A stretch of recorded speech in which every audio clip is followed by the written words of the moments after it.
В тот холодный весенний день в городке проходила небольшая ярмарка. Люди пришли, чтобы на время отвлечься от тревог и повседневных забот. Среди развлечений был и уличный фотограф, мужчина с массивным старым фотоаппаратом, который предлагал прохожим сделать на память портреты. Элизабет решила, что это будет хорошим способом сохранить момент их с сыном спокойной и радостной жизни. Они сели на простую деревянную скамейку. Томас уютно прижался к матери, а фотограф, прикрывшись тканевым чехлом, настраивал объектив. Щелкнул затвор, и мгновение застыло в черно-белой рамке времени. Снимок попал в семейный альбом, и на долгие годы о нем никто особо не вспоминал. Фотография, пожелтевшая от времени, просто хранилась среди прочих памятных вещей. Но в начале 21 века эту фотографию случайно обнаружили исследователи из местного исторического общества. Они занимались проектом по цифровой реставрации старых фото, и снимок матери с ребенком 1938 года показался им достойным того, чтобы вернуть его к жизни в новом, четком виде. Когда они начали сканировать и увеличивать изображение, их внимание неожиданно привлекла одна деталь. На заднем плане, в глубине кадра, между фигурами прохожих, стоял мужчина в длинном плаще и шляпе. Он смотрел прямо в камеру, хотя по логике того времени это было маловероятно. Прохожие, как правило, не обращали внимания на уличных фотографов.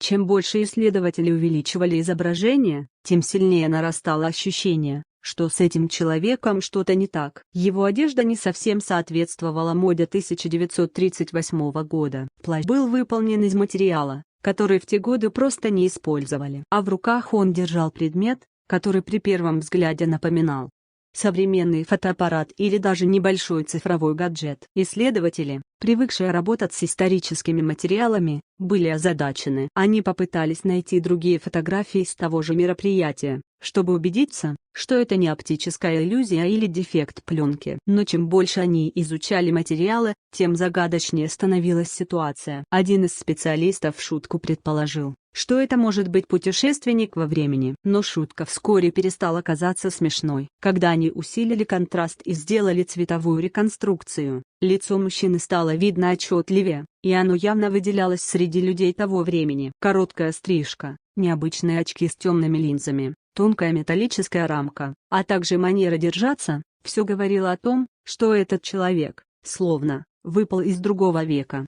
Вокруг снимка начали ходить слухи. Некоторые считали, что это всего лишь совпадение. Прохожий мог быть иностранцем, а предмет в его руках – не гаджет, а футляр для очков или старинная фотокамера необычной формы. Другие настаивали, что слишком много деталей указывает на нечто необъяснимое. История вышла за пределы маленького городка. В интернет начали выкладывать увеличенные фрагменты фото, и тысячи людей со всего мира пытались найти логическое объяснение. Кто-то утверждал, что на изображении мужчина держит первый опытный портативный радиоприемник, созданный в 30-е годы. Но историки техники отметили, что модель, похожая на ту, что видно на фото, была выпущена лишь в 50-х. Тем временем семья Элизабет, узнав о повышенном интересе к фотографии, решила рассказать все, что знала о том дне. Оказалось, что сама Элизабет в поздние годы говорила дочери, что всегда помнила странного мужчину, который стоял неподалеку и будто следил за ними. Но в ту пору она не придала этому значения. Это признание только подогрело интерес к загадке. Теоретики начали строить догадки, от научно-фантастических версий о путешественниках во времени до шпионских историй,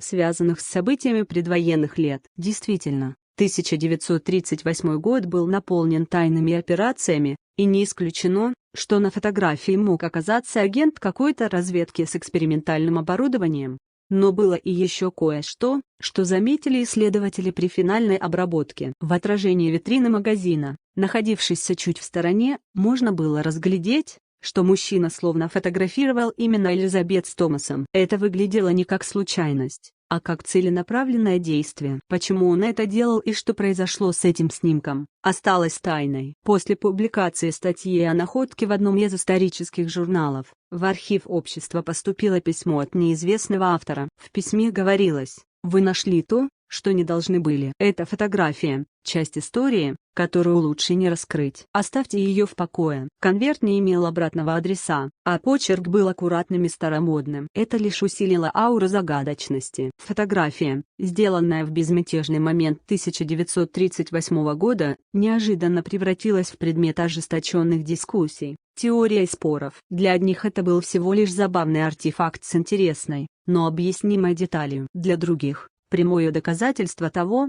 что человеческая история куда сложнее, чем мы думаем. И хотя истина так и не была найдена, фотография Элизабет и Томаса стала символом того, что прошлое иногда может смотреть на нас так же пристально, как и мы на него. Если бы вы оказались на месте исследователей, смогли бы вы поверить, что в кадр 1938 года мог попасть человек не из своего времени? Или вы бы решили, что все можно объяснить логикой и историческими фактами? Я могу сделать этот рассказ еще насыщеннее и довести его до полного объема 2000 слов, добавив больше деталей о жизни семьи, описание атмосферы города, подробности исследования фото и варианты теорий. Хотите, чтобы я сделал расширенную версию?